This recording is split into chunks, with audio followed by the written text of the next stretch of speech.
Boa noite, pessoal. Tudo bem? Vocês estão conseguindo me ouvir bem aqui? Boa noite, Sim, eu professor. tô Sim, conseguindo ouvir. Boa noite.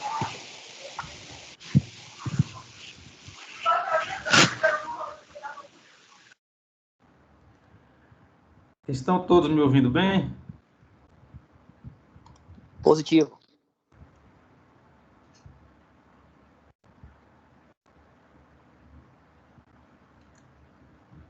Pronto. Pessoal, não sei se vocês já viram, mas quem fez as atividades e quem acessou o AVA durante a semana, eu já acabei de colocar a pontuação aqui no AVA de vocês. E quem não acessou, acessar logo para que eu possa depois pontuar. Tá bem? Vamos iniciar a aula. Deixa eu compartilhar a tela com o nosso livro.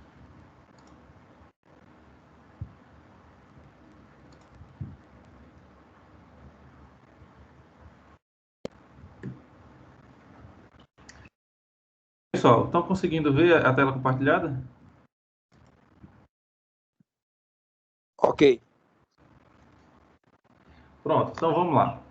Hoje a nossa aula é mais tranquila, pessoal. Hoje a gente vai estar encerrando aqui a primeira unidade com a seção 1.3, tá bem? Então, até então aqui a gente está estudando essa parte mais relacionada à economia e às leis e principalmente relacionada às obras públicas, não é? Como na aula passada a gente viu a respeito de como é que se trata as licitações de obras públicas.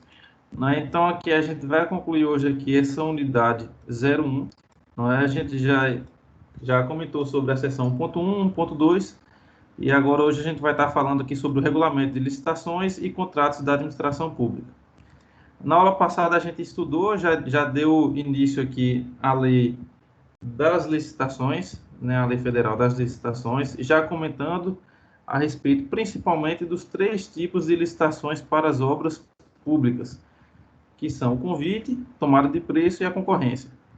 Né? Alguém ficou com alguma dúvida a respeito desse tema, pessoal? Pode falar aí, por favor.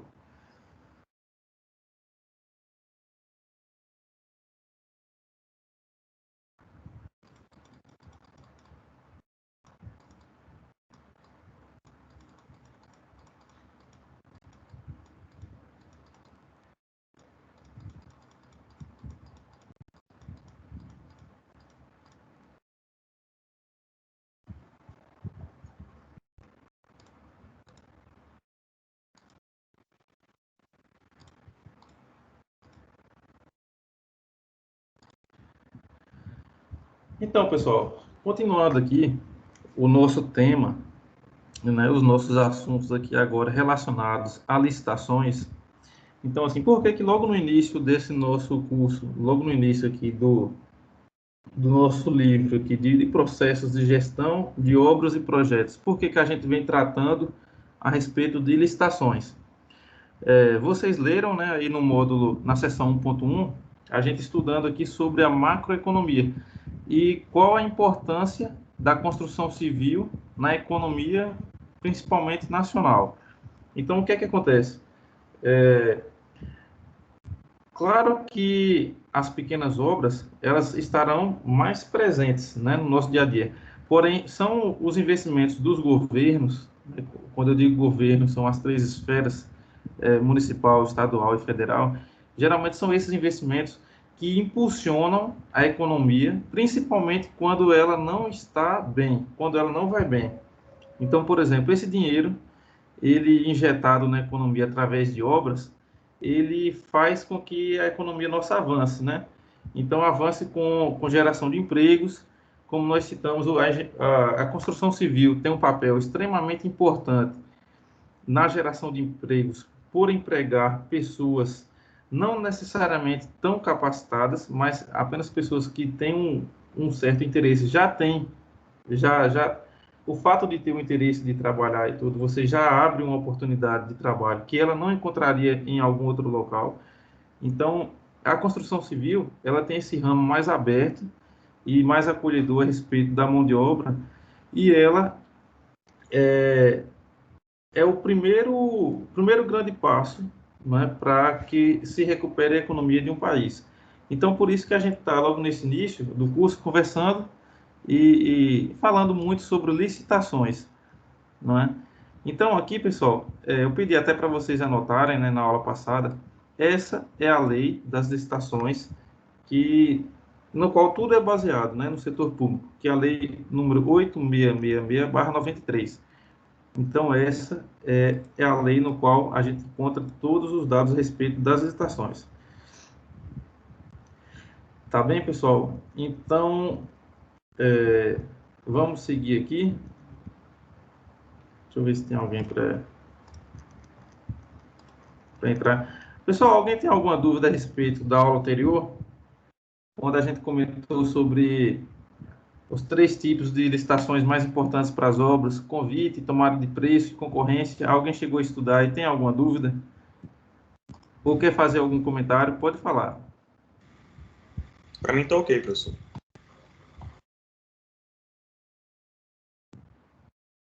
Pronto. Então, tranquilo. Deixa eu ver quem vai aqui.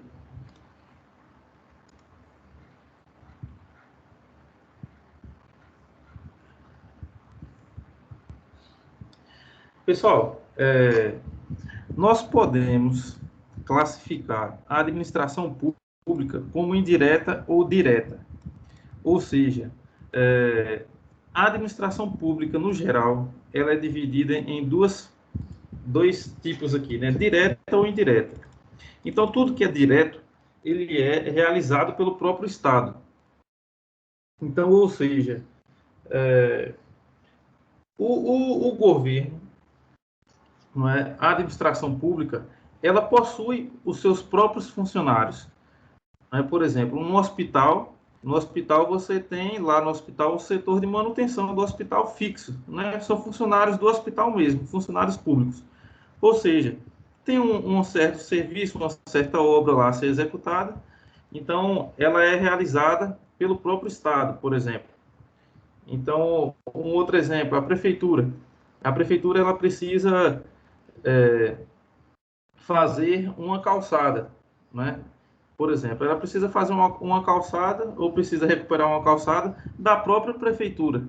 Então, são coisas simples, são tarefas simples que até mesmo o próprio pessoal que trabalha na prefeitura ela pode fazer. Então,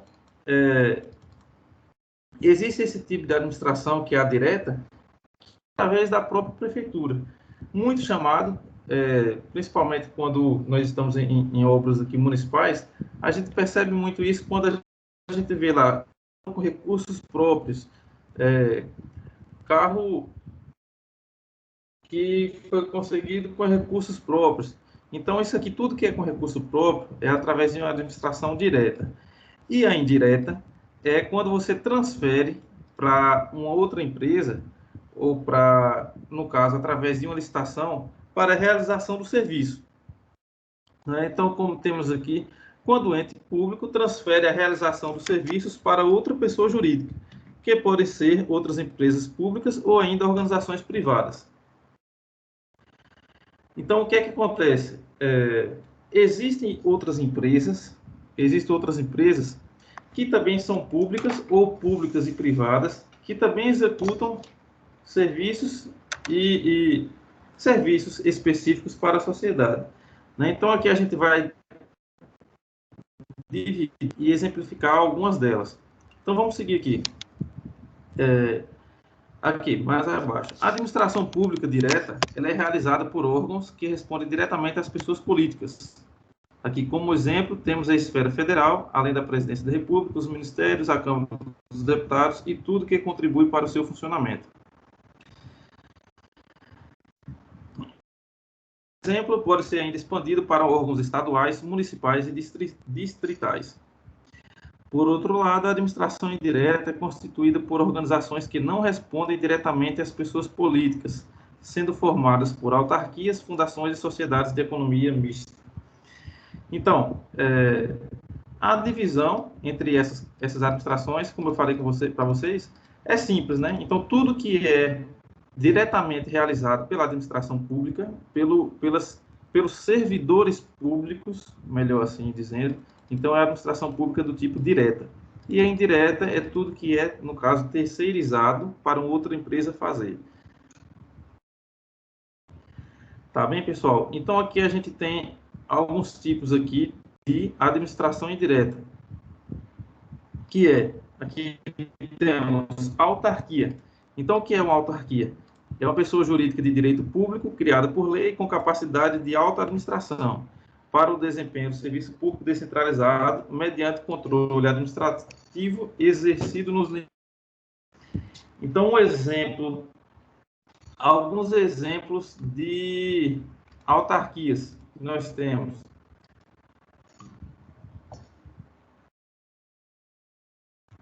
Por exemplo, temos o Banco Central, que é uma empresa que realiza uma administração indireta para o setor público e que controla a criação da moeda, por exemplo, a criação e distribuição da moeda.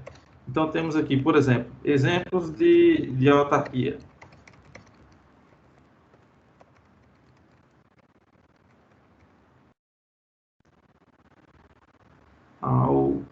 Autarquia.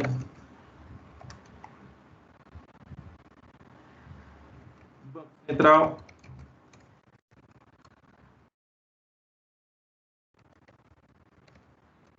Temos as próprias universidades, que são órgãos públicos, de direito público, são criados por lei e também desempenham esse serviço, né? Então, temos aqui as universidades, o Banco Central, agências reguladoras,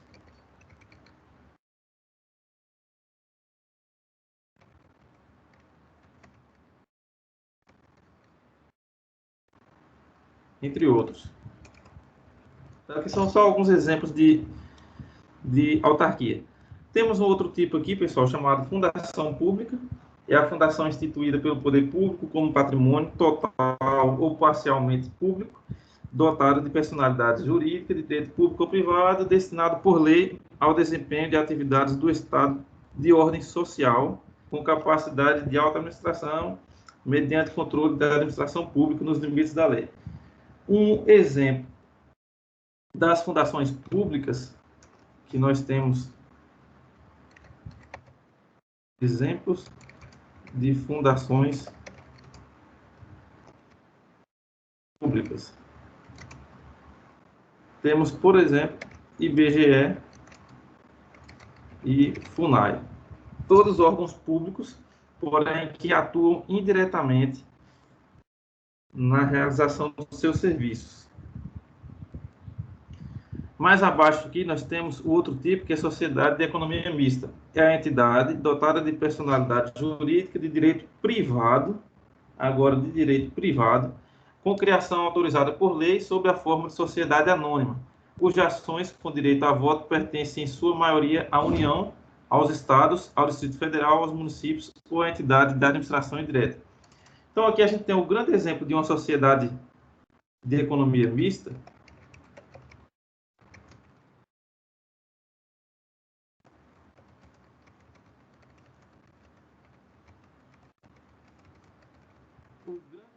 nós temos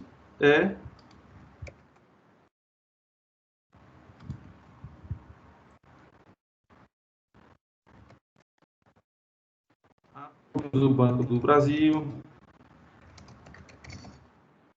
por exemplo, temos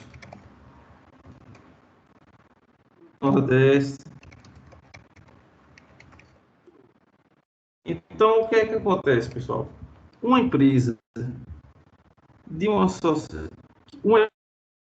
de economia mista, que no caso Petrobras, Banco do Brasil, Banco do Nordeste, o que é que acontece aqui? Nós temos aqui já uma empresa dotada de personalidade jurídica de direito privado. Então, tudo que é privado tem um fim lucrativo. Né? Então, por exemplo, a Petrobras está lá porque ela tem um fim lucrativo. Então, no caso, ela possui uma característica também grande por estar no mercado de ações, por exemplo. Então, qualquer pessoa pode entrar no mercado de ações e comprar uma ação da Petrobras. Por exemplo, Agora, o que é que acontece nesse caso? Nós temos um fator importante que é aqui, as ações com direito a voto pertencem em sua maioria à União, ou seja, pelo menos 50% mais um de todas as ações da Petrobras tem que ser da União, porque ela quer ter sempre a maioria do direito ao voto e quer ter um certo domínio em relação ao que está acontecendo na instituição. Então, é uma empresa tanto pública como privada nesse sentido. Ela é privada no sentido de abrir suas ações no mercado e pública no sentido que pelo menos mais de 50% das suas ações pertence ao setor público, o que faz com que ela ainda tenha uma certa, um certo poder, um certo domínio, entre aspas, da instituição.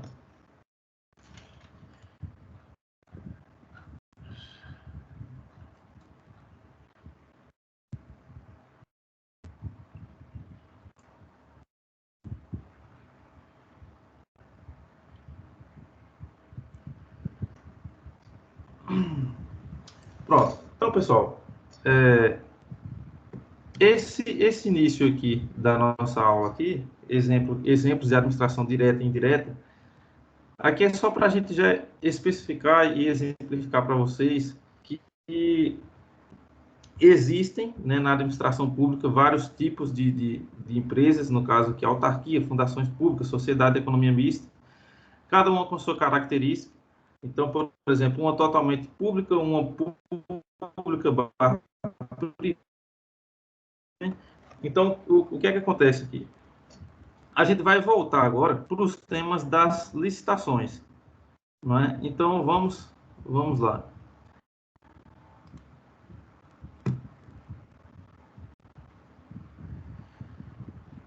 Aqui, uma observação.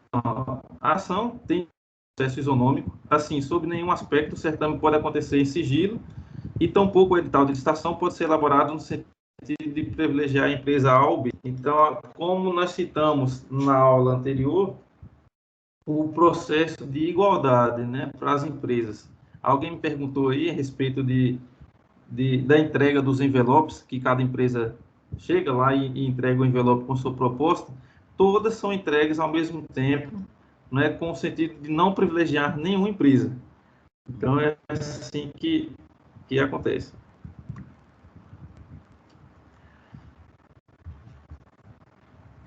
Deixa eu ver aqui. Aqui, pessoal, nas licitações, a gente estudou, né, na aula passada a respeito de alguns tipos de licitações, né, que são convite, tomada de preço e concorrência. Essas licitações, no caso, especificamente aqui para obras. Existem alguns casos, pessoal, nos quais o órgão público não precisa fazer a licitação. Então, específicos,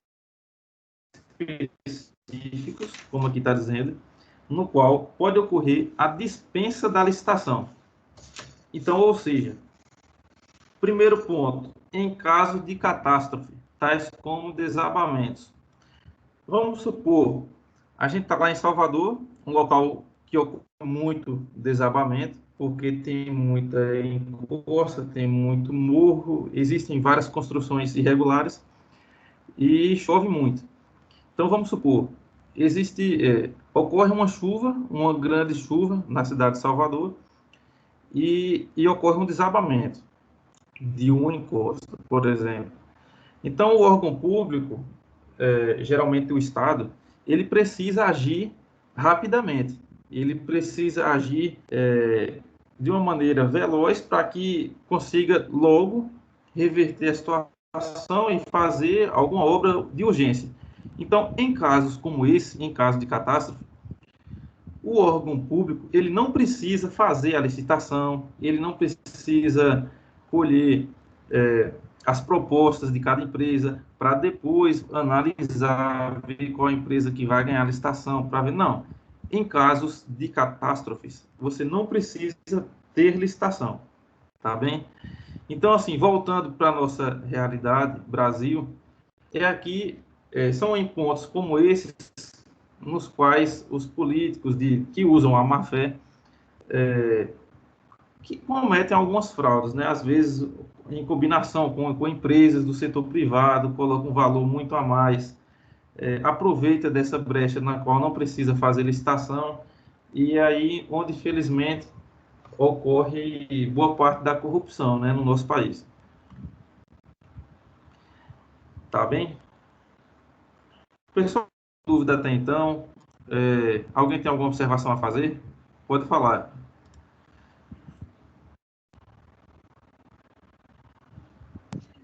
Eu não sei se eu vou conseguir escutar muito bem, porque hoje eu estou com uma conexão ruim, mas qual a diferença do grau de autonomia da autarquia para a fundação pública? O que é que difere exatamente no nível de autonomia de cada uma das duas? Pronto, vou te falar aqui agora. Deixa eu voltar. A autarquia, deixa eu ver aqui. Aqui. A autarquia, ela é uma empresa somente de direito público. A fundação pública, ela é de ou total ou parcialmente pública. Entendeu? Então, assim, ela pode ser, por exemplo, o IBGE, ele não necessariamente, ou a FUNAI, por exemplo, ele não necessariamente é totalmente público. Ele pode ter uma parte privada na sua Constituição. Então, se você for ver aqui diz dotado de personalidade jurídica de direito público ou privado. Tá bem? Agora aí você me diz, então, qual é a diferença entre fundação pública e a sociedade de economia mista, que é a sociedade de economia mista, como eu te falei, ela é a mistura entre direito público e privado também. Admito, ela é simplesmente de direito privado. Só que a principal diferença é que as empresas de fundação pública, elas não têm o fim lucrativo. Então, por exemplo, ele é uma empresa pública que ele não tem o fim de arrecadar. Não existem pessoas que compram ações do IBGE, por exemplo, para poder ganhar dinheiro. Não. Então, ela é uma empresa que pode ter uma parte privada, porém sem o fim lucrativo. Já a empresa de sociedade de economia mista, ela é uma empresa de direito privado, porém ela tem um fim lucrativo. Então, no fundo, lá, principalmente pelo fato de estar no mercado de ações, ela tem um fim lucrativo, com a característica de que mais da metade das suas ações tem que ser do órgão público. Deu para entender? Deu para entender. Tipo assim, resumindo, a autarquia é completamente pública, fundação é parcial pública, só sem fim lucrativo, e a economia mista é uma mistura das duas também, só que tem um fim lucrativo. Isso, exatamente. Exatamente. Entendeu? Justamente isso que você falou. A autarquia é totalmente público, ou seja, logo, sem fim lucrativo, fundações públicas, público/privado, porém sem fim lucrativo, e sociedade de economia mista, a gente pode dizer assim, público/privado, porém com fim lucrativo. Resumiu de forma correta. Então, aqui, onde a gente vem falando aqui sobre licitações, onde pode ocorrer dispensa de licitação? Em caso de catástrofe, então, tais como desabamentos, em casos em que existe apenas um fornecedor para o bem ou serviço.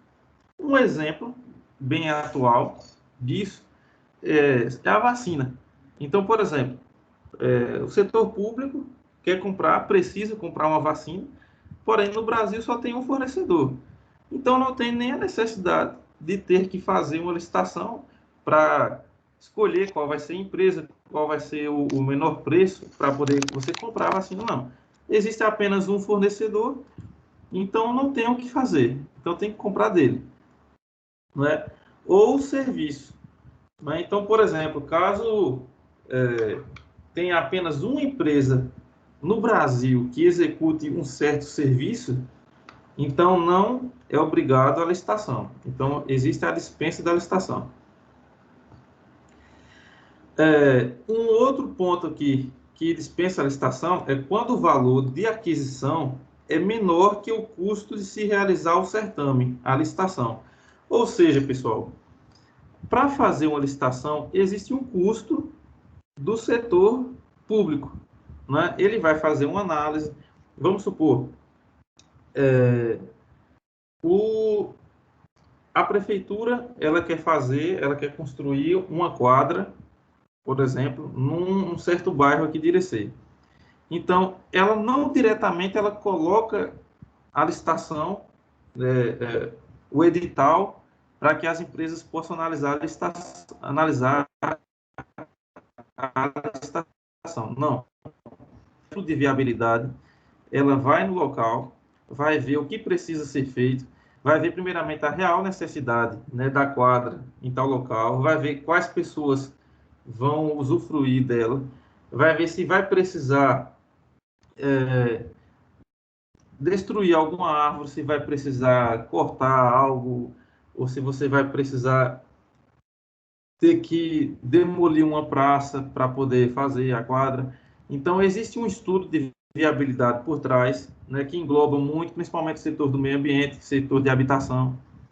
Existe o projeto arquitetônico, então, ou seja, a prefeitura ela vai fazer um projeto também arquitetônico para fazer a licitação. Né? Depois do projeto, a prefeitura também vai fazer um orçamento, como eu falei com vocês na aula passada. A prefeitura faz um orçamento para poder ela ter uma base de preço que vai custar.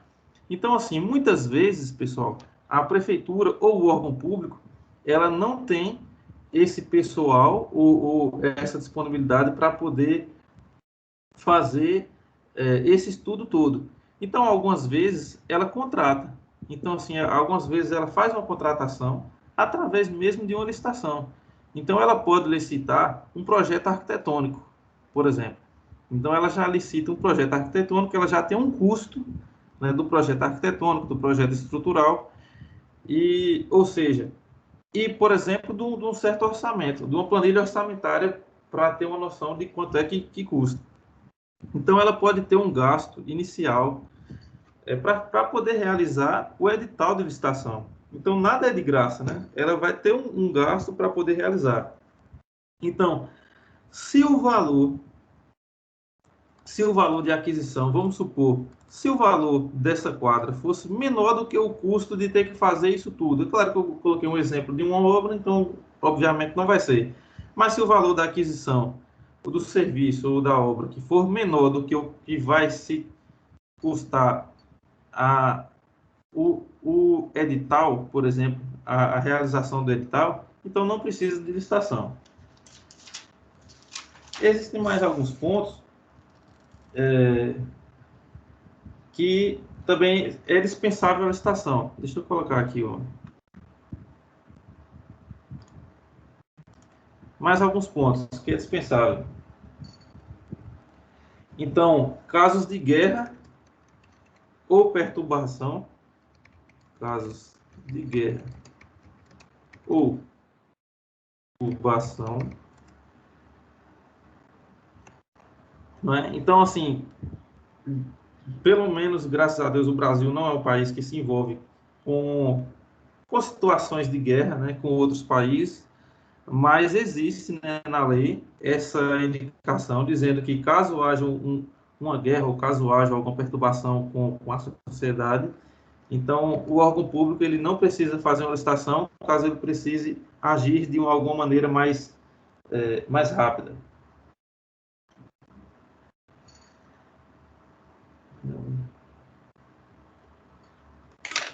Um outro ponto interessante, pessoal, que é dispensável a licitação, caso, preste atenção, não houver participante na licitação, ou seja, quando ela é deserta e não puder ser repetida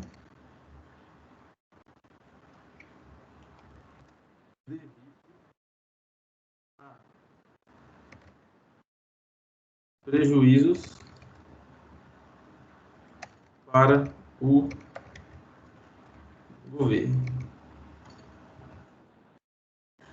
Vamos supor, pessoal, a prefeitura, ela tem um certo povoado, né, um rio atravessando uma estrada da prefeitura, e esse rio ele está enchendo e está chovendo muito, por exemplo, e ela vai precisar fazer uma ponte ou destruir uma existente e fazer uma nova ponte, uma ponte pequena para atravessar esse rio.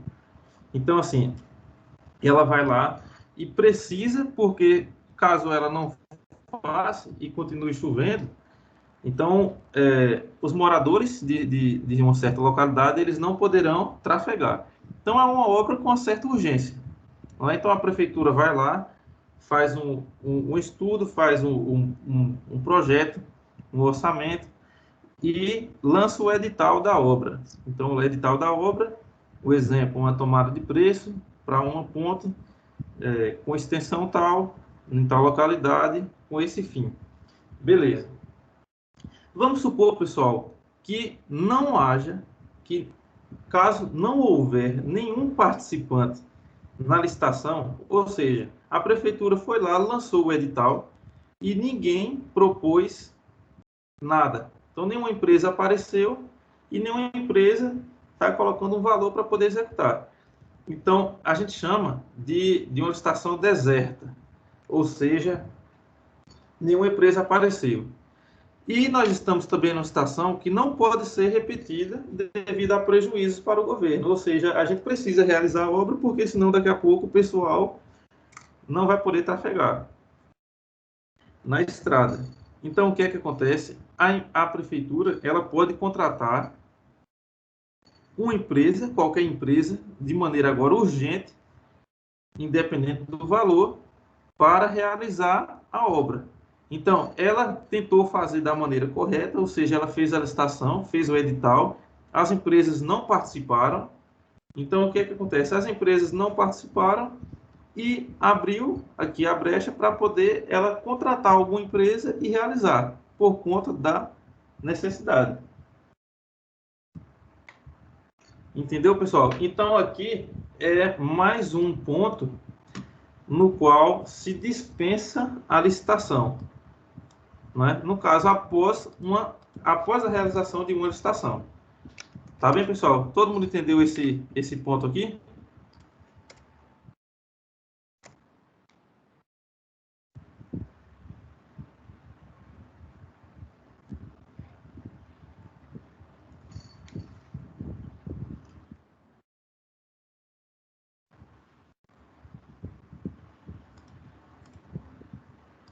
Entendi, professor. Oi. Tudo tranquilo, né? Tranquilo. Então, vamos lá. Um outro ponto em que não precisa fazer licitação é para conclusão da obra, em caso de rescisão contratual. Ou seja, pessoal, existia uma empresa que estava realizando uma obra, né? Então, o que é que acontece? Acontece um problema na empresa e ela estava com 80% da obra realizada, faltando só um pouquinho, faltando alguns detalhes. E essa empresa tem um problema interno e ela abandona a obra, ela abandona tudo, ela passa por um problema que não pode mais continuar. Então, ou seja, a prefeitura ela pode, né, contratar uma outra empresa para poder concluir a obra. Então, esse aqui também é mais um ponto no qual é dispensável a licitação. Mais um ponto que, como nós sabemos, abre brecha para que ocorra a corrupção, né? De existirem agora valores, né, que podem ser um pouco maiores para poder a realização do restante, né? Então, de qualquer forma, é algo que está na lei e é mais um ponto que abre brecha para a dispensa da licitação.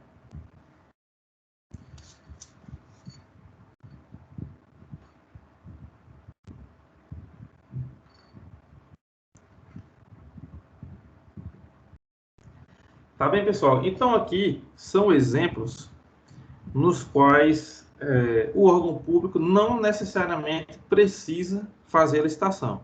Então, vamos lá. Um exemplo de catástrofe, algo que ocorra com a natureza, em casos em que existe apenas um fornecedor, não é? Quando o valor da aquisição é menor que o custo de realizar o edital da licitação, casos de guerra, caso onde não houver nenhum participante na licitação, né, quando ela for deserta e não puder ser repetida, e para a conclusão da obra, né, em caso da rescisão contratual com a empresa que está fazendo.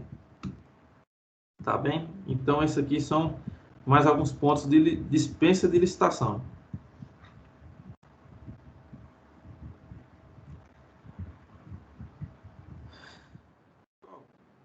Para vocês, para a gente analisar esse quadro aqui, esse quadro 1.1. Então, prestem atenção. Empresas de capital privado, assim como as públicas, têm seus procedimentos e burocracias internas. Em empresas de capital aberto, por exemplo, existe um gestor profissional e remunerado, que apesar de não estar submetido à Lei 8666, como gestor público, tem seu desempenho constantemente monitorado pelos acionistas e suas ações devem ser tomadas com base em normas definidas pelas organizações.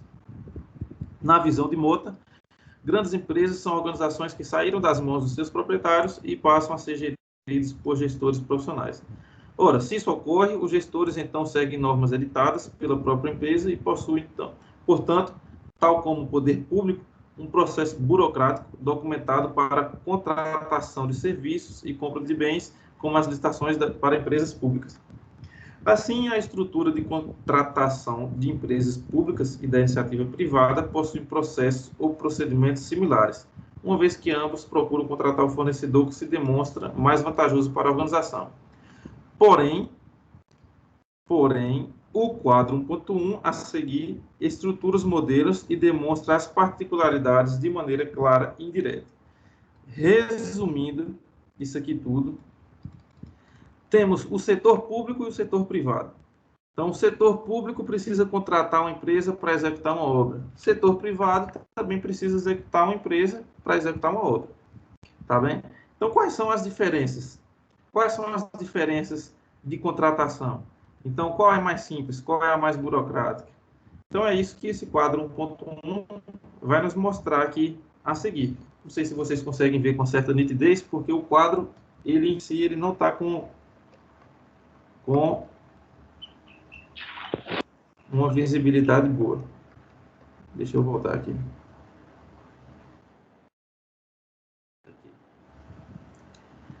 Então, por exemplo, o que é que esse quadro aqui vai dizer, pessoal? O que é que a gente tem aqui? A gente tem aqui o setor privado, nessa coluna aqui. A gente tem o setor privado. Temos o setor público, nessa outra coluna aqui. E aqui temos alguns parâmetros, né? O que é que a gente vai analisar? Então, por exemplo, seleção de fornecedores.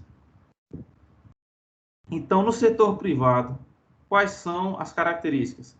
Critério de seleção centrado no fornecedor, negociação, possibilidade de parcerias, critério com base no custo do ciclo de vida. Então, ou seja, principalmente, preste atenção nessa parte aqui, possibilidade de parcerias. Então, o setor privado, ele é mais aberto em relação à seleção de fornecedores, não é? Então, ele é mais dinâmico. No setor público, o que é que nós temos aqui? Critérios de seleção centrado no produto, cotação, impossibilidade de parcerias, critério de seleção com base no preço. Então, por exemplo, como eu falei com vocês, o setor público usa muito da técnica do menor preço, não é? Então, o que é que acontece aqui? Ela é praticamente baseada no preço, né, de execução ou no preço de venda do produto. E o que é que acontece aqui? Um ponto interessante. para com os fornecedores. No setor privado, você tem essa possibilidade de negociar mais, você tem uma possibilidade de fazer essa parceria, né, com os fornecedores. Então, por exemplo, eu vou dar agora um exemplo pessoal, né? Então, o que é que acontece? Eu tenho fornecedores que me fornecem, por exemplo, cimento, que fornece material em grosso, areia, brita, vergalhão, tudo que eu preciso, já tenho praticamente uma lista de fornecedores. Então, para mim, é muito mais fácil fazer uma negociação porque é algo privado. Então, é uma negociação particular, que a gente negocia uma forma de pagamento, ou pode ser de uma maneira ou de outra maneira. Então, a gente tem essa possibilidade de uma parceria, não é, com eles. Então, ele pode fazer uma diferença no preço, por já estar um bom tempo comprando. Então, tem toda essa dinâmica maior. No setor público é totalmente diferente, né? Então, no setor público, cada situação, cada compra, você tem que fazer uma licitação, então é muito mais complicado, é muito mais burocrático, o que depende exclusivamente do preço. Então, às vezes, aparece uma outra empresa com um preço menor, então você já vai ter que comprar nessa outra empresa, não necessariamente a que você já iria fazer. Então, existem esses pontos importantes aqui, né? Claro que o preço também é importante, né, no setor privado. Porém, a não possibilidade de parcerias e tudo mais acabam com que talvez até o menor preço aqui no setor público não chega nem ao preço que está sendo executado aqui no privado. Aqui a avaliação dos fornecedores, facilidade de usar como critério fornecedores passados, né? E aqui no setor público a dificuldade de usar como critério os fornecimentos passados.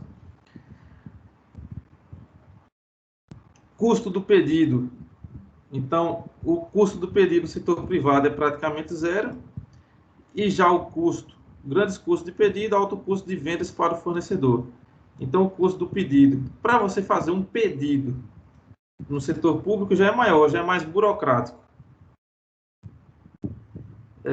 Tamanho do lote, então, menores lotes de compra, você pode fazer algo mais flexível, né, entregas constantes. Já no setor público, em obras públicas, você já tem grandes lotes de compra. Então, por que grandes lotes? Porque cada licitação é muito burocrática. Então, não vale a pena você fazer compra por etapas. Você vai fazer algum serviço no setor público, você tem que comprar quase tudo de vez numa licitação só. Porque senão você acaba não saindo do lugar. Tempo de reposição menor no setor privado, maior no setor público. Preço e concorrência. No setor privado, concorrência em qualidade, entrega, serviços, preços, tempo de vida do produto. No público, simplesmente centrado no preço. Né? Especificação do produto. Aqui no setor privado, a especificação mais flexível. O fornecedor pode participar de projetos, modificação na especificação com curva de aprendizado. E no setor público, o comprador fornece a especificação formal no início do processo de compra, que tende, em regra, a ser seguida rigorosamente. Ou seja, no setor público, você fez lá o edital de licitação, então você falou que é aquele material que tem que ser usado, então acabou, vai ser aquele material. Você não tem uma certa facilidade, uma certa flexibilidade no decorrer da obra, no decorrer do serviço.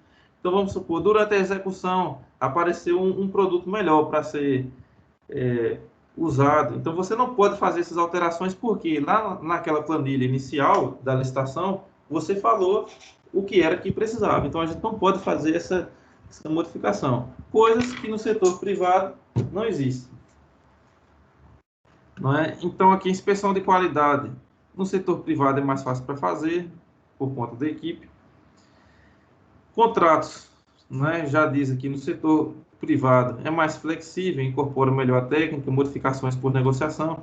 No setor público já é mais rígido por conta exatamente da licitação. E o controle, né, é um menor nível de formalismo,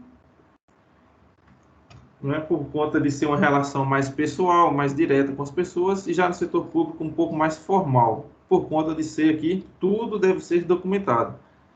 Não é? Então, é uma coisa mais burocrática.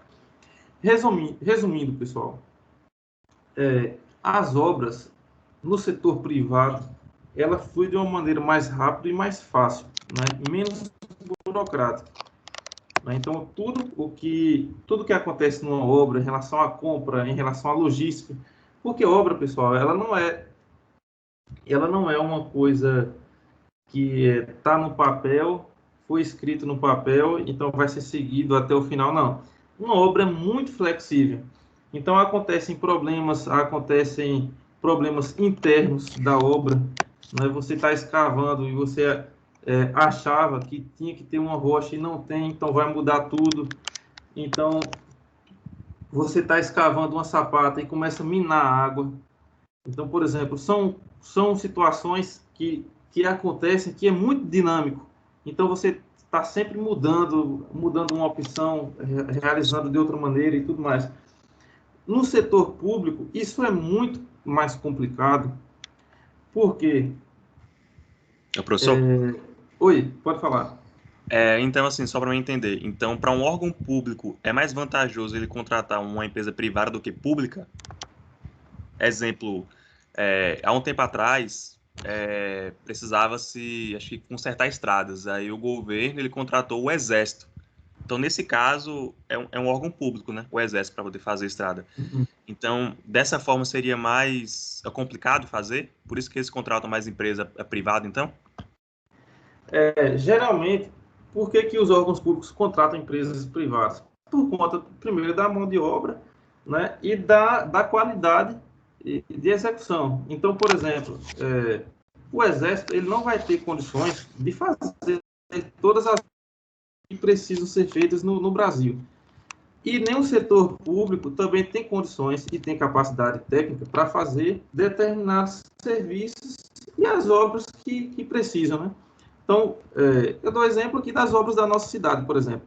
Então, sempre tem uma construção de uma quadra, um calçamento, uma reforma de uma praça, uma execução de asfalto, né, numa determinada rua. Então, o órgão público ele não tem nem capacidade e nem gente suficiente para poder fazer. Então, no caso do Exército, ele pode ter sido uma situação específica, mas também o Exército também não tem a capacidade para poder fazer isso quando a gente somar todas as cidades de todos os estados de todo o Brasil, por exemplo. Então, o setor público ele faz licitações para poder executar o serviço. Tá bem? Entendeu? Entendi, professor. Então, assim, o setor privado... Oi. Deixa eu aproveitar aqui que a gente fez uma pergunta, deixa eu fazer uma também. Eu não sei se o senhor já falou ou não, né? Mas para acontecer aquela situação deserta, né? Esqueci agora a expressão. Para a licitação ser apresentada, ela é apresentada como? Para as empresas terem conhecimento, que pode acontecer de uma empresa, ou melhor, de uma licitação não aparecer nenhuma oferta, né? Como o senhor disse. E como é que ela é divulgada para o conhecimento das empresas? É o diário oficial? Tem algum meio de comunicação? Como é que é? Diário oficial. Então, assim, quando se lança o edital, né? Tá lá, edital de licitação, de obra, de praça, construção de uma praça em Irecê, Bahia. Então, tá lá o edital de licitação no diário oficial do município. Então, o que é que acontece? No edital, vai estar lá a data em que deve ser entregue as propostas. Né? Então, as propostas devem ser entregues no setor de infraestrutura na segunda-feira, dia 19 de março de 2021, às 8 horas da manhã. Pronto. Então, assim, o próprio edital, ele já limita o horário, né, e a data que deve ser entregue, e ele já explica tudo. Então, assim, não sei se é isso que você está perguntando, mas, assim, o edital, ele obrigatoriamente deve passar pelo diário oficial do município. Tá bem? Então, ele obrigatoriamente deve passar do diário oficial. Então, assim, as empresas que almejam participar de licitações, elas devem estar sempre atualizadas com tudo que está acontecendo nos diários oficiais. Então, por exemplo, eu tinha um colega que todo dia ele entrava no diário oficial de mais de 30 cidades. Então, para sempre ficar atualizado. Então, assim, essas informações a respeito de licitações, a respeito de editais, eles obrigatoriamente estão nos diários oficiais. Porém, é de responsabilidade das empresas estarem sempre atualizadas quanto a isso. Então, ela tem que estar sempre entrando no diário oficial, aqui Direceu, o diário oficial do João Dourado, vamos ver o que é que, se está tendo alguma licitação, pronto. A empresa que tem um interesse, ela tem que estar, né, indo atrás do serviço. Então, hoje em dia, acho que até aplicativo o pessoal já criou para poder, vamos supor, aparecer um edital de uma obra lá no Morro do Morro. Então, aí você já recebe até uma notificação no celular e tudo, só que isso já é pago. Isso e tudo o pessoal vai desenvolvendo algum método. De qualquer forma, tudo é obrigatoriamente lançado no edital do município, no diário do município. Entendeu? Entendido.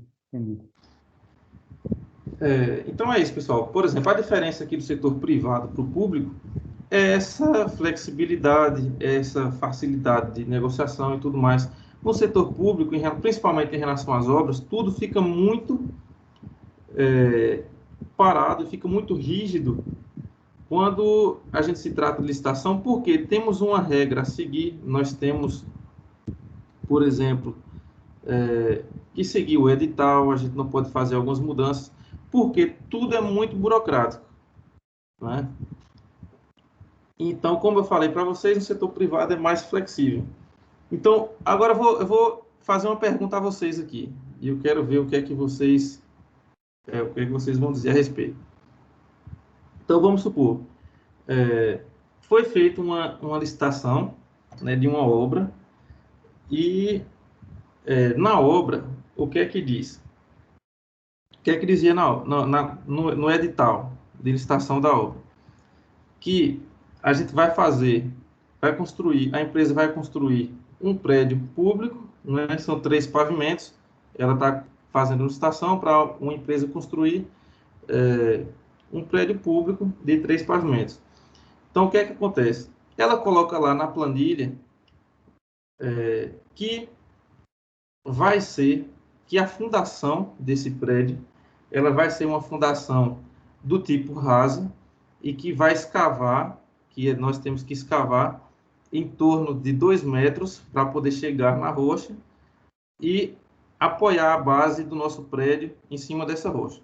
Então, vamos supor, lá na licitação, está dizendo aqui que a escavação vai ser em torno de 2 metros e a partir daí a gente vai apoiar a nossa estrutura.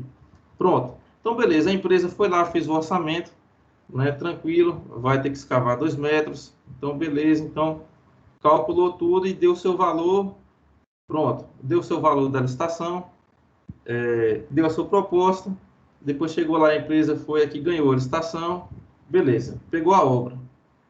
O que é que acontece?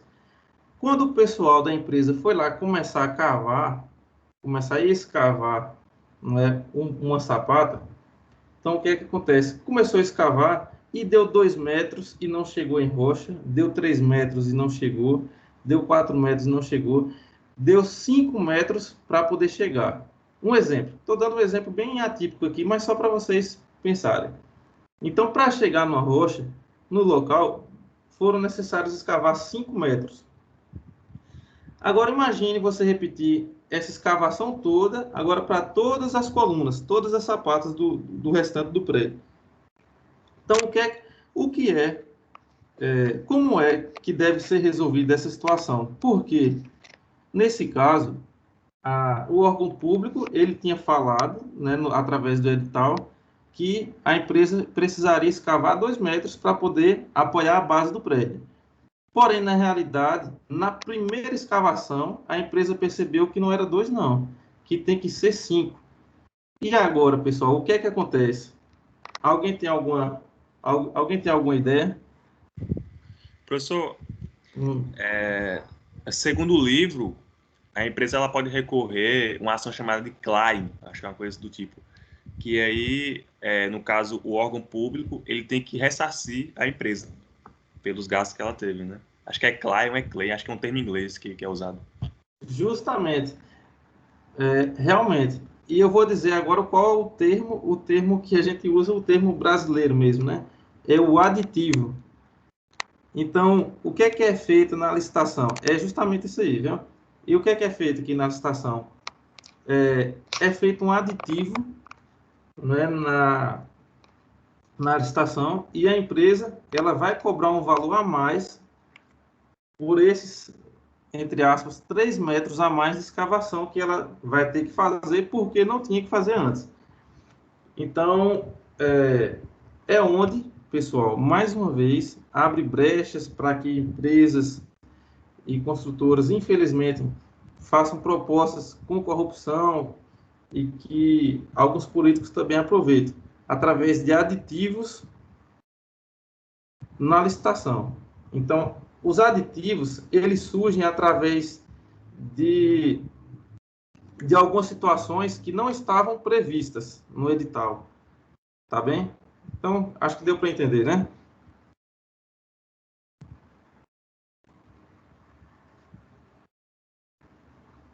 Viu, professor? Pronto. Professor, Oi. na minha empresa a gente também faz esse tipo de licitações internas. E aí, O áudio está muito baixo. Você pode repetir, por favor?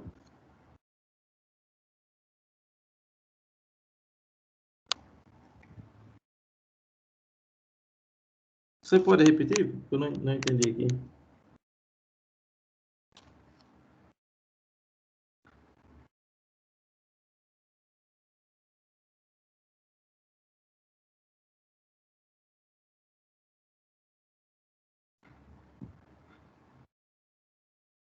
Pode falar, quem estava falando aí? Só acho que ele saiu da aula. Voltou. Deixa eu ver se era ele. Acho que era Romero, professor. ô professor, é que estou em Oi, deslocamento. pode falar. Aqui.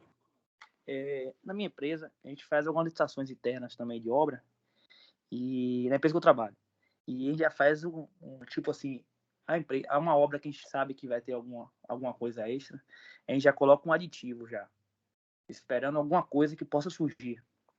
Aí caso não aconteça isso, aí a empresa que foi a ganhadora da licitação, ela devolve esse valor, ou em obra, ou a gente vê para ela colocar esse valor em outra obra que a gente vai fazer futuramente, deixa de crédito nela, a gente faz dessa forma. Ah, entendi. No caso, tu trabalha numa empresa particular. Eu trabalho na Coelba. Ah, você trabalha na Coelba. Ah, entendi. Uhum. A gente trabalha com obra lá também na Coelba. Às vezes, tipo, hoje a gente fez uma obra aí mesmo em Irecê. Uhum. A gente fez a adequação do nosso prédio aí da base de Irecê. E aí, embora assim, vou chutar o preço, para não falar o valor exato. Vamos dizer que eu sou em gastar 1.400.000 aí. Aí já esperando alguns problemas futuros que poderiam ocorrer com a obra, a gente colocou a licitação no valor de... Deu um crédito para a empresa, no caso, aí, no valor de 1.600.000, deixando 200.000 de reserva para alguma coisa que fosse surgir no meio da obra. Aí, se tiver alguma adicional, alguma coisa, a gente usa desse crédito. E caso não precise, a gente fica de crédito com essa empresa, aí alguma obra futura, a gente vai lá e desconta esse valor. Ah, entendi. Então, esse já é uma maneira da própria Coelba de trabalhar, né? É um padrão interno da gente, né? Porque se Entendi. a gente tivesse feito esse aditivo, a burocracia ia ser muito maior. Então já desse tipo um crédito com a empresa que então, vai assim, pelo que eu vejo aí, a Coelba ela já está se precavendo. Então, por exemplo, para ela ter essa atitude interna aí, ela, com certeza, vamos supor, ela fazia licitação e sempre tinha aditivo. Fazia licitação, sempre tinha aditivo. Então, ela meio que já está se precavendo de uma situação que pode ocorrer e já deixou isso já de uma maneira comum, né? Já fica acordado com a empresa. Porque sempre são as mesmas empresas, praticamente, que sempre pegam as licitações. Aí já fica um Sim. valor já para gastar ou nessa obra, caso precise, senão a gente transfere para outra. Uhum. Pronto, é uma maneira realmente interessante. E assim, a Coelba com certeza deve ter começado a usar isso através de experiências próprias, né? Sim, Em sim, relação claro. a alguns problemas que puderam ter ocorrido. Mas é isso aí. É Romero, né, seu nome? Isso, Romero. Pronto. Pois, bom exemplo mesmo, Romero. Então, no caso de Romero, ele trabalha na empresa contratante, né? Na empresa que faz a licitação, no setor público que faz a licitação. Aqui, pessoal, quando a gente comenta aqui sobre o claim, o poder público pode também, em algum momento, através de atos ou ações, descumprir algum ou vários parâmetros do que foi contratado e ferir aquilo que está disposto no contrato e no edital. Quando isso ocorre, a empresa que se julga lesada deve elaborar um claim e simplesmente uma reivindicação. A reivindicação é um procedimento ou ação legal para que a empresa lesada seja ressarcida financeiramente por um direito contratual. Só é possível a reivindicação de fatos que estejam fartamente comprovados. Como eu falei, o exemplo aqui da escavação, né? A empresa pública pensou que era 2 metros, mas teve que escavar 5. Então, é algo que pode simplesmente ser comprovado, né? Através de uma medição. E essa comprovação se dá através dos registros obtidos no decorrer das obras ou serviços. Então, atas de reuniões, diários de obras e correspondências formais. De modo que o encaminhamento do claim deve estar vinculado a inadimplências contratuais ou fatos justificáveis. Então, aqui é um fato justificável, nesse exemplo que eu dei, em relação ao tamanho da escavação, é o que gera aqui o claim. Portanto, a realização de registros e seu arquivamento é de suma importância para a comprovação desses fatos. Uma coisa importante, pessoal, é aqui, esse chamado diário de obras. Então, vamos supor, a empresa, né, que está executando um certo serviço, ela é obrigada a ela ter um diário de obras.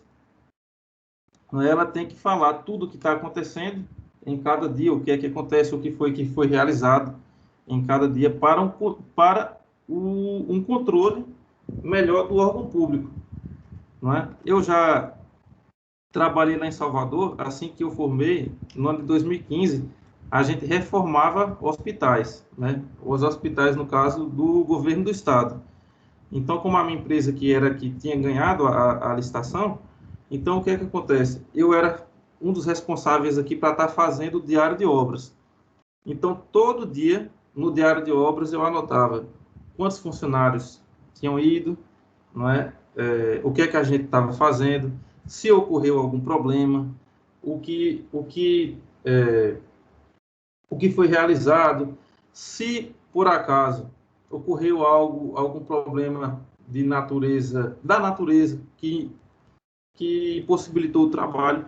Por exemplo, passou uma semana chovendo sem parar lá em Salvador. E como é que eu vou... o que impossibilitou o nosso trabalho, que era numa área externa lá. Então, como é que a gente pode comprovar que a gente não trabalhou e tudo? Tudo através do diário de obras. Então, todo diário de obras, ele é assinado, né, pelo responsável, no caso eu era o engenheiro responsável. Então, o que é que acontece? Nessa semana que choveu, todo dia eu ia e escrevia no diário de obras. Hoje não ocorreu, não podemos trabalhar por conta das condições climáticas, muita chuva e tal, o nosso trabalho é externo. Pronto, assinava e entregava. Então, o setor público, depois ele no final, ele vai ver, não, por que a obra era para ser feita em 20 dias e foi feita em 30 dias? Aí ela vai analisar lá os diários de obra e vai ver que, não, realmente houve problemas aqui por conta da chuva, a empresa não pôde executar. Então, são documentos que são para um certo controle do setor público. Tá bem?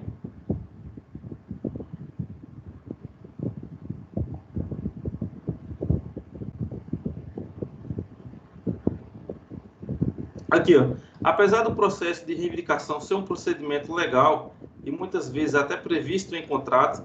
Então, aqui, Romero, é a sua situação. Então, aqui, a reivindicação já estava prevista no contrato, né? Então, manter um bom relacionamento com o cliente é fundamental. O processo do claim causa atrito, podendo comprometer a adjudicação de novos contratos. Uma boa prática é resolver os problemas de forma administrativa e no momento em que os desvios acontecem. Então, ou seja, a empresa está lá, nesse exemplo que eu dei aqui, a empresa está lá escavando, então ela não deixar para resolver isso no final da obra. Então, por exemplo, depois, lá na fase de acabamento, ela fala, ei, viu, setor público, eu estou terminando aqui agora lembra que lá naquela fase inicial eu tive um problema? Não, tem que ser resolvido logo no momento. Então, aqui, no momento em que o desvio acontecer. Então, no momento que aconteceu o problema em relação ao edital, que não estava no edital, então a empresa já deve logo recorrer e resolver. Tá bem? Aqui está um textinho para vocês lerem e umas questões para fazerem aqui também. Pessoal, alguém tem alguma dúvida, alguém tem algum comentário para fazer a respeito do tema aqui da aula de hoje?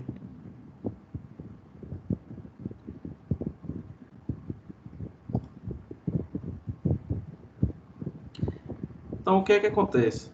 Nessa unidade, pessoal, nessa primeira unidade, ela traz para a gente aqui um tema um pouco mais teórico.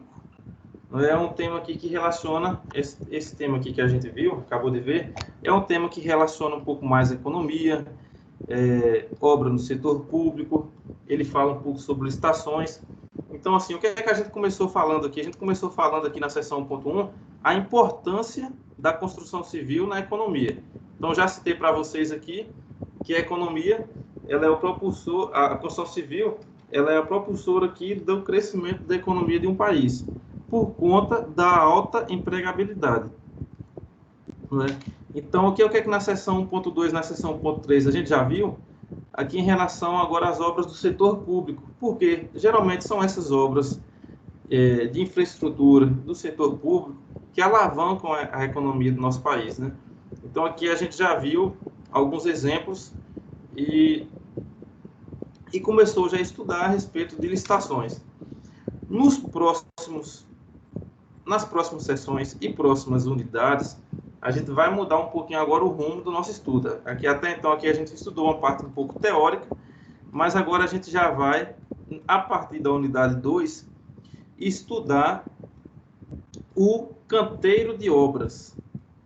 Então a gente já vai estudar o canteiro de obras. Então, pessoal, o canteiro de obras, ele não é simplesmente um local que deve ser feito lá de última hora. Não, vamos guardar tal material em qualquer lugar aqui. Não. Existem regras a serem seguidas, né? Existe área mínima para ser seguida e existe o que nós chamamos aqui de logística dentro do canteiro de obra. Então, são fatores extremamente importantes e que aumentam a produtividade em nossas obras aqui. Então, a partir da próxima aula, a gente já vai estar estudando dimensionamento, aspectos ambientais, segurança e qualidade no canteiro de obras. E a gente vai ver como fazer o nosso canteiro de obras de uma maneira adequada e de acordo com a lei. Tá bem? Então, aqui a gente já vai partir já para um assunto mais específico de obra. Então, aqui na unidade 2, a gente vai estar estudando sobre o canteiro de obras. E na unidade 3, já vamos estar falando agora sobre o próprio gerenciamento de obras, não é? Sobre o escopo e o prazo. E na unidade 4, a gente vai estar falando sobre orçamento e custos. Tá bem, pessoal? Então, assim, aqui a gente encerra essa primeira parte do curso, um pouco mais teórico, porém necessário, para vocês começarem a entender, principalmente em relação a essa parte aqui do setor público, né, como é que funciona a respeito das licitações, qual a lei que vocês encontram tudo que precisar, né, aquela que eu mostrei, 8666/93. Então, é uma lei importante para vocês, futuros engenheiros civis, saberem que existe. Não é? E eu tentei mostrar para vocês um pouco do que acontece no dia a dia, né, das empresas, da licitação, das manhas, o que é que o pessoal faz e o que é que precisa ser feito mesmo para que a empresa participe de uma licitação. Pessoal, alguém tem alguma dúvida a respeito aqui dessa unidade 1?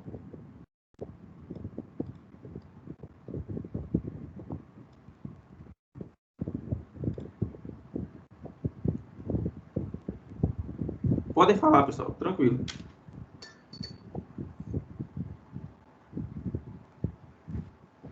Professor, Professor. Pode falar. eu ia perguntar um pouquinho só sobre aquela improbidade administrativa, não é isso? Isso. Que eu acabei pegando um pouco aqui sobre ela. Dê só um apanhado breve, assim, em geral. Só uma recapituladazinha. Isso, eu até passei e acabei não citando aqui a respeito do que é improbidade. Deixa eu pegar aqui a parte para vocês verem aqui.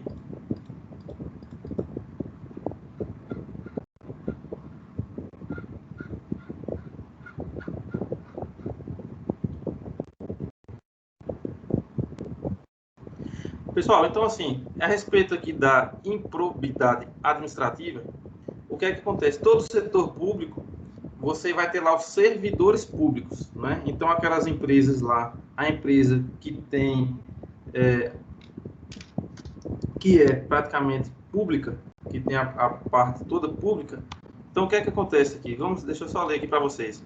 Podemos conceituar a administração pública como uma reunião de procedimentos que devem ser seguidos por servidores e instituições constituídas pelos Estados, tendo como função gerenciar os diversos serviços ofertados para a população.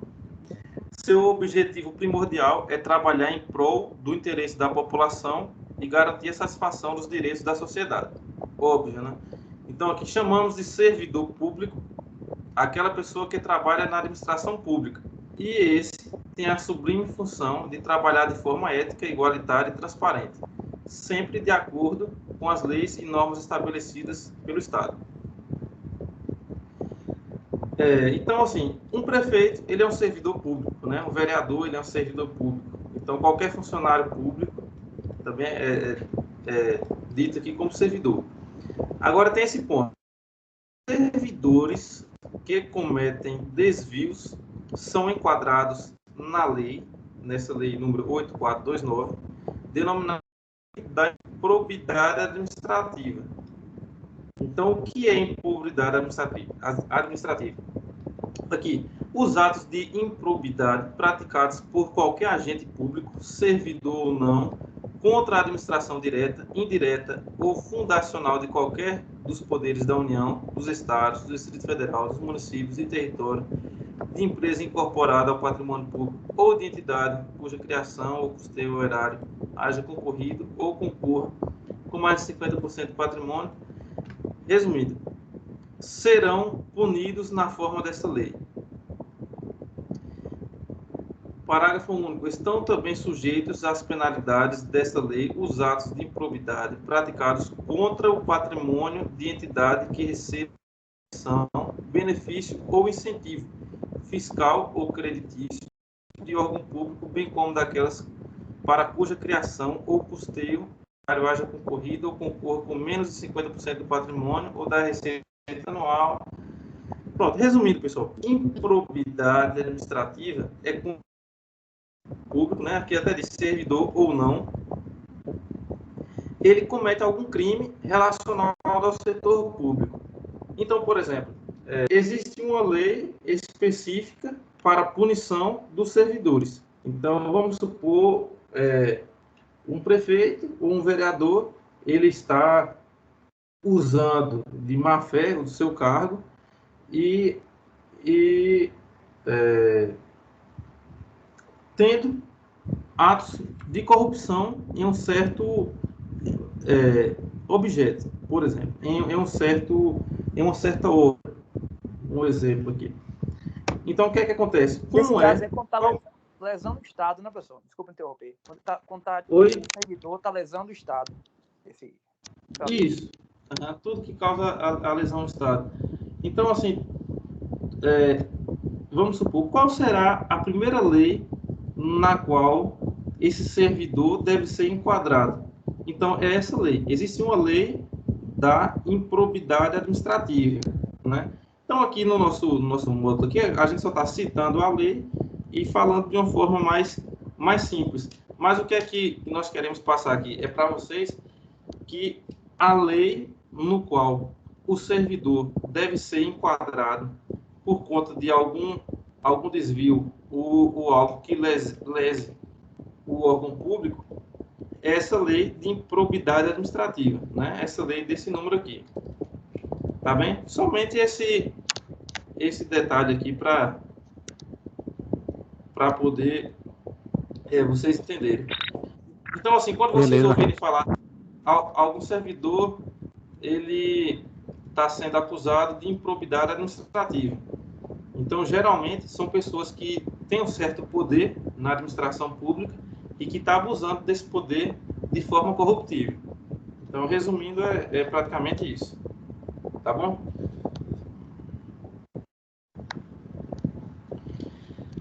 Então, pessoal, o que é que acontece aqui? Continuem acessando o AVA. Quem não acessar, para que eu possa concluir a pontuação de vocês. Então, a gente está finalizando aqui a unidade 1. Como eu falo para vocês sempre aqui, entrem no AVA. Lá tem um vídeo também interessante, resumindo essa unidade 1 toda. Então, é uma coisa rapidinha, você assiste o vídeo, 8, 9 minutos, e começa a ter uma noção melhor a respeito. E na semana que vem, iniciaremos a unidade 2. Então, acessem também logo a pré-aula da unidade 2, seção 2.1, para vocês já começarem a entrar no assunto. E, caso surja alguma dúvida, a gente já começa a comentar na próxima aula. Tá bem, pessoal? Então, aqui encerra essa primeira parte do nosso curso, uma parte um pouco mais teórica, falando da economia em relação a obras públicas, licitações. E, a partir da nossa próxima aula, a gente vai estar já conversando a respeito de um assunto um pouco mais direto mesmo na construção, que é o canteiro de obras. Tá bem? Alguma dúvida, pessoal?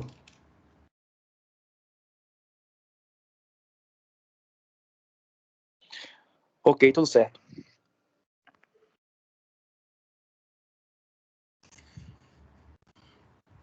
Pronto. Então, beleza, pessoal. Boa noite, a gente está encerrando a nossa aula aqui. Mais uma vez, acessem o AVA de vocês aí, viu? E até a nossa próxima aula. Valeu, boa noite a todos aí. Boa noite. Valeu, boa noite a todos. Mundo.